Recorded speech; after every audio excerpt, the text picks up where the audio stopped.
Donald Trump اور ان کے تند و تیز بیانات۔ مشرق وسطیٰ کی صورتحال جو ہے سخت بیانات اور دباؤ کی حکمت عملی جاری ہے، اور امریکی صدر ڈونلڈ ٹرمپ نے واضح کیا ہے کہ ایران کے ساتھ جلد بازی میں کوئی معاہدہ نہیں کیا جائے گا۔ اس ایگزیکٹ ورڈز کہ آئی وونٹ رش، انہوں نے کہا کہ ایسی ڈیل درکار ہے جو طویل مدتی اور پائیدار ہو، اور آبنہ ہرمز بھی اس وقت سفارتی اور عسکری کشمکش کا مرکز بنا ہوا ہے، جہاں ایرانی قیادت نے امریکی بیانات کو کیا مسترد اور داخلی اتحاد پہ زور دیا، اور واضح کیا کہ دباؤ اور دھمکیوں کے سائے میں مذاکرات ممکن نہیں ہے۔ اچھا، اس تناظر میں خطے میں ایک اور پیشرفت بھی سامنے آئی ہے، اینڈ وہ ہمارے ویورز کو پتہ ہونی چاہیے کہ ٹرمپ نے اسرائیل اور لبنان کے درمیان جنگ بندی میں توسیع کا اعلان کیا ہے۔ مجموعی طور پر تو جو صورتحال ہے وہ یہ بتا رہی ہے کہ آنے والے دن فیصلہ کن ہو سکتے ہیں۔ اب دیکھنا یہ ہوگا کہ یہ کتنے فیصلہ کن ہو سکتے ہیں آنے والے دنوں میں، تمام تر صورتحال کیا بن سکتی ہے۔ ڈاکٹر جمیل احمد خان صاحب ہمارے ساتھ موجود ہے، سابق سفیر۔ السلام علیکم sir, very very good morning to you sir. آپ کے سامنے صورتحال اس وقت بنتی آپ کو نظر آ رہی ہے۔ ڈونلڈ ٹرمپ صاحب کسی رش میں نہیں ہیں، وہ یہ کہہ رہے ہیں ڈیل آرام سے کریں گے، بٹ کیا آپ کو لگ رہا ہے جو اس وقت صورتحال بنتی چلی جا رہی ہے اسٹریٹ آف ہارمز میں، ڈیل ویٹ کر سکتی ہے؟ جی ہاں، ایک طرف روایتی ڈپلومیسی جو ایران کر رہا ہے، بڑے جچے تلے الفاظ میں ایران کی خارجہ منسٹری جواب دے رہی ہے، اور ان کے اکابرین ماں سوائے ایک آدھ کے جو کہ IRGC کے ہیں، اور دوسری طرف ڈونلڈ ٹرمپ کے وہ ٹویٹس اینڈ آل دیٹ۔ تو جب ڈونلڈ ٹرمپ کو فیڈ بیک ملتا ہے اپنے ٹیم اور باقی جو ان کے ادارے ہیں، تو اس حساب سے وہ پھر ان کو ڈکلیئر کرنا پڑتا ہے کہ وہ بیان جو انہوں نے دیا تھا تہذیب کو فنا کرنے والا، جس کا مطلب تو نیوکلیئر ہوتا ہے، پھر ان کو بیان دینا پڑتا ہے کہ میں نیوکلیئر بالکل استعمال نہیں کروں گا۔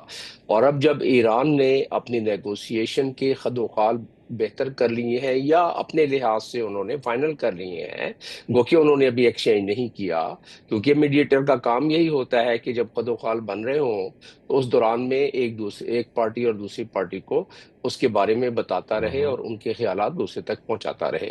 تو ڈونلڈ ٹرمپ کو یہ علم ہو گیا ہے کہ ایران ڈٹا ہوا ہے، ایران زیادہ ٹائم لے سکتا ہے، اور ڈونلڈ ٹرمپ یہ سمجھتے ہیں کہ اگر میں نے بلاکٹ اب ڈٹا لیا، ان کے پس پردہ جو ذہن کے ہے وہ میں بیان کرنے کی کوشش کر رہا ہوں کہ انہوں نے اگر وہ ہٹا لیا بلاکٹ، تو پھر لوگ کیا کہیں گے کہ دنیا کی سب سے طاقتور ترین ملک کا سب سے طاقت ترین صدر، سب سے طاقت ترین فوج کا کمانڈر ان چیف، اس نے گھٹنے ٹیک دیے۔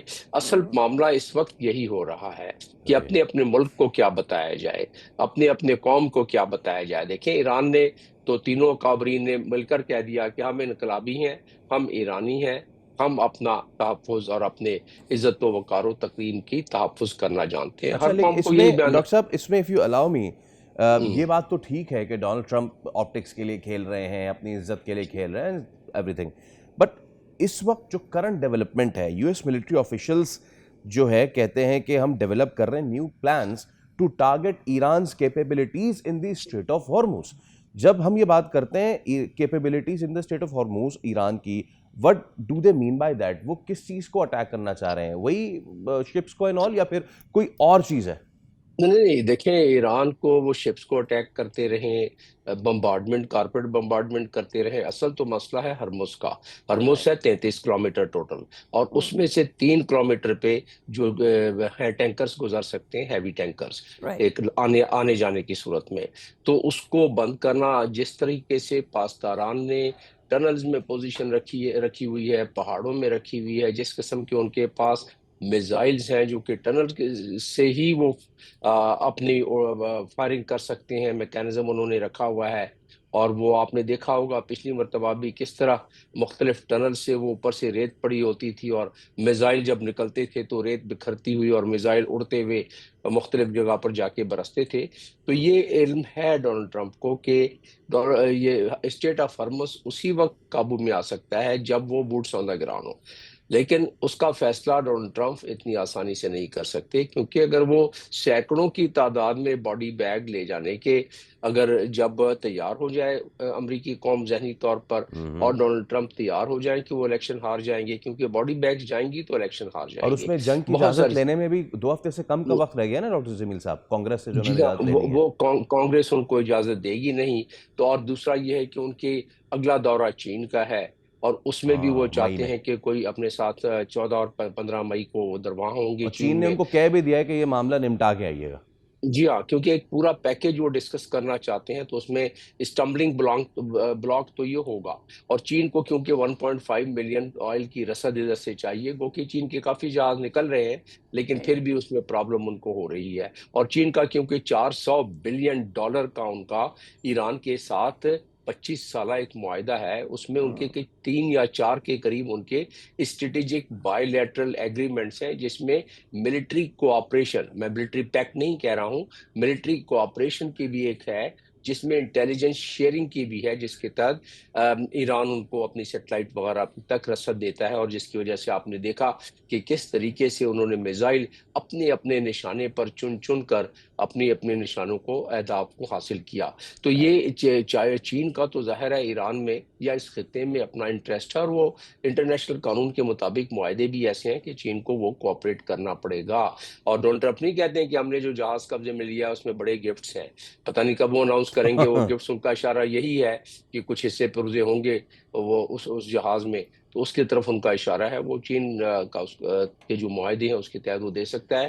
ایران میں کوئی سینکشن اس وقت نہیں ہے اس قسم کی کہ حصے پرزے نہ لے سکے. ایک طرف تو جی جمیل صاحب ابھی ڈونلڈ ٹرمپ صاحب کہہ رہے ہیں کہ ان کے پاس بہت ٹائم ہے اور وہ ایزی لے کر جا سکتے ہیں. دوسری جانب یہ بھی سمجھا جا رہا ہے کہ اس وقت جو ہے امریکہ کو میزائل کی کمی کا بھی سامنا پڑ رہا ہے، ان کو ذخائر بھی کم ہو رہے ہیں. As we speak right now ہمیں یہ بھی پتہ ہے کہ وہ اپنے یورپ اور ایشیا پیسیفک سے اپنی ایمونیشن موو کر رہے ہیں. امن مشرق وسطی میں اپنے دباؤ کو بڑھانے کے لیے وہ یہ سب کر رہے ہیں and world is aware of it. Do you think کہ یہ ان کے اوپر پریشر ایڈ کر رہا ہے؟ اس سے پہلے ہمیں پتہ ہے کہ ڈونلڈ ٹرمپ کی ٹیم یہاں پہنچنا چاہتی تھی، ایران نے منع کر دیا. ان کی ڈیسپریشن تھی جس کی وجہ سے ایسا محسوس ہوا کہ انہوں نے بیک فٹ پہ گئے ہیں، وہ پیچھے ہٹے ہیں. نہیں، انہوں نے ان کے کمانڈرز نے ان کو مشورے دیے ہیں نا، اس مشورے کے مطابق ان کو پتا ہے کہ کیا نقصان اور کیا فائدہ ہے. وہ پیچھے نہیں ہٹے ہیں، وہ پیچھے اتنی بڑی تو قوت ہے، وہ اپنے آپ کو ری گروپ کریں گے، پھر ان کے مشورے لیں گے کہ بھائی ری گروپ کرنے کے بعد ہم کس حد تک کامیاب ہو سکتے ہیں. اتنی بڑی طاقت کو اگر یہ ہزیمت اٹھانی پڑتی ہے تو اس کی قوم کے لیے اور اس طاقت کے لیے اور دنیا میں آپ دیکھنے کی آپ بات کر رہے تھے کہ وہ اپنے میزائلز ٹرانسفر کر رہے ہیں مختلف بیسز سے یورپ سے اس طرف. تو آپ نے نہیں دیکھا تھا کہ جب ایران چن چن کے اپنے نشانے کو ہٹ کر رہا تھا خلیجی ممالک میں، تو وہاں سے وہ جو تھارڈ اور پیٹریاٹ میزائل ہیں وہ اسرائیل شفٹ کر رہے تھے، کیونکہ اسرائیل کو بڑی اس وقت مار کھانی پڑ رہی تھی. اور ان کے تھارڈز اور اسرائیل کے آئرن ڈوم وہ ختم ہو گئے تھے اور ڈپلیٹ ہو گئے تھے، جس کی وجہ سے ان کو بچانے کے لیے وہ کیا. اسی طرح یوکرین رو رہا تھا کہ جی ہمارے جو حصے کے تھے وہ تھارڈ اور وہ یہ آئرن ڈوم وہ بھی انہوں نے وہاں استعمال کر لیے. تو اب حقیقتاً کیوں یہ ایسا کیوں ہو رہا ہے؟ اسٹریٹ آف ہارمز جب تک بند رہے گا، خوراک کی قلت کا تو ہمیں پتہ ہے کہ تقریباً 45-50% کھاد یہاں سے جاتی ہے، فرٹیلائزر، اور اس کی وجہ سے تحت پڑ جائے گا، WFP کہتا ہے. لیکن امنیشن آرمز کے بارے میں آپ کو بتاتا چلوں کہ سلفر بائی اٹ سیلف جو یہاں سے جاتا ہے 35% کے قریب سلفر جاتا ہے اس اسٹیٹ آف ہارمز سے، اور اسی طریقے سے تقریباً ہیلیم 30% جاتا ہے، ایلومینیم کو 25% جاتا ہے. اب اس کے تمام کے ان کا استعمال ان کے میزائلوں میں، ان کے راکٹس میں، ان کے تھارڈز میں، ان کے آئرن ڈومز میں. آپ کو یاد ہوگا کہ ڈونلڈ ٹرمپ نے وائٹ ہاؤس میں جتنے مینوفیکچررز ہیں اسلحہ ساز کمپنیوں کو انوائٹ کیا، ان سے کہا کہ بھائی کتنی جلدی آپ بنا سکتے ہو یہ. تو انہوں نے کہا جی اس میں 2 سال لگیں گے، 1 سال لگیں گے. 1 سال میں زیادہ سے زیادہ وہ 250-300-400 کے قریب مینوفیکچر کر سکتے ہیں یہ جو آئرن ڈوم وغیرہ، کیونکہ بڑی کمپلیکیٹڈ چیز ہے، ایک کی 3-3 ملین قیمت ہے. تو بالکل ٹھیک ہے. اچھا ہاں بالکل ٹھیک ہے ڈاکٹر جمیل صاحب. ناؤ ایک بہت ہی اہم مسئلہ جو کہ دنیا اب دیکھنے جا رہی ہے، oil prices as we are speaking, Brent crude جو ہے وہ 106 تک جا پہنچا ہے، WTI 96 تک جا پہنچا ہے ڈالرز. مائی کویسچن از کہ اگر یہی سچویشن رہی، according to one report 40 lakh سے زائد لوگ گلف ریجن میں بے روزگار ہو سکتے ہیں. یہ بات میں اس لیے کہہ رہا ہوں کہ پاکستان نے اپنا کردار ادا کیا سفارتکاری میں، کیونکہ پاکستان کے بھی بارڈر ملے ہوئے تھے ایران سے، اور اگر وہاں کوئی اسکرمش ہوتی تو یہاں بھی ہم گلف تو اس وقت افیکٹ ہو رہا ہے نا سر. تو بطور ایک سفارتکار آپ کو کیا لگتا ہے کہ گلف نے سفارتکاری اس معاملے میں کی بھی ہے یا نہیں کی؟ کیونکہ ان کے یہ میں 40 لاکھ لوگ ان کے بتا رہا ہوں کہ ان کی اکانومی کو ڈینٹ پڑا ہے، قطر کو ڈینٹ پڑا ہے نال. تو کیا ہے گلف میں؟ پاکستان اپنا کردار ادا کر رہا ہے، گلف نے کیا ہے جسٹ رادر دین ایک ترجمان کو لا کے اور کنڈیمنیشن کرا کے؟ جی ہاں، میں آپ کو ایک اور اس پہ نقطہ جوڑ دوں جو آپ نے بات کی ہے کہ گلف کو کیا حاصل ہوا. گلف اس نہج پر پہنچ گیا ہے نقصانات کے کہ اب وہ یونائٹڈ اسٹیٹ سے کہہ رہا ہے کہ ہمیں کچھ ڈالر دو، آپ کی وجہ سے ہمارے جو ہے سیکیورٹی کے. تو وہ اس کرنسی سواپ کا آپ نے سنا ہوگا. کرنسی سواپ کا مطلب یہ ہے کہ ان کے پاس ڈالر ختم ہو گئے ہیں، اپنی اکانومی کو بچانا چاہتے ہیں. وہ کہتے ہیں کچھ عرصے کے لیے، ان ادر ورڈز آپ یہ سمجھ لیں، وہ کہتے ہیں کہ یہ چیز ہماری لے لو، یعنی ہمارے درہم اور ریال رکھ لو کچھ عرصے کے لیے، اس کے بدلے ہمیں ڈالر دے دو تاکہ ہماری جب حالت بہتر ہو جائے گی، اگر ہو گئی تو ہم آپ کو ڈالر واپس کر دیں گے. ٹھیک، تو یہ مطلب قرض سمجھ لیں. تو وہ یہاں تک نوبت آ گئی. تو آپ کی بات درست ہے، 40 لاکھ کیا اس سے زیادہ لوگ بے روزگار ہو جائیں گے. گلف میں جو آپ کو یہ شہنائیاں نظر آتی ہیں اور یہ جس طرح کے بام و عروج پر بلڈنگیں اور ساری، اور ہمیں خوشی تھی ہمارے برادر ملک ہیں سارے ترقی کر رہے تھے، لیکن یہ اگر حالت رہی اور ایران اور امریکہ کے طرف سے اگر یہ مخاصمت رہی، جو کہ میں سمجھتا ہوں کہ یہ میں بڑا کاشیسلی آپٹیمسٹک ہوں کہ یہ مسئلہ حل ہو جائے گا. اور وہ اس لیے ہو جائے گا کہ دنیا اس بات کی متحمل ہی نہیں ہو سکتی. یہ ورلڈ وار 2 سے زیادہ نقصان دہ ثابت ہو سکتا ہے پوری دنیا کے لیے. جس طرح کے ورلڈ فوڈ پروگرام کہہ رہا ہے، جس طرح کے WHO کہہ رہا ہے کہ کتنی بیماری ہو جائے گی. کیونکہ سلفر کی میں بات کر رہا تھا، یہ آپ کو کافی لیب کے بہت سارے پروسیسنگ میں یہ کام آتا ہے. تو اس طرح اس کا پورا جو آج کل دنیا یہ گلوبل ولیج بن گئی ہے. ہر چیز ایک ملک کی دوسرے ملک میں استعمال ہو رہی ہے. یہ کوئی پرانی 100 سال پہلے والی بات نہیں ہے کہ انڈیپینڈنٹلی یہ ملک سروائیو کر سکتے تھے. انٹر ڈیپینڈنسی بہت زیادہ ہے. تو کہنے کا مقصد یہ ہے کہ ورلڈ، آپ نے برنٹ آئل کی بات کی، 200 تک کا تخمینہ ہے.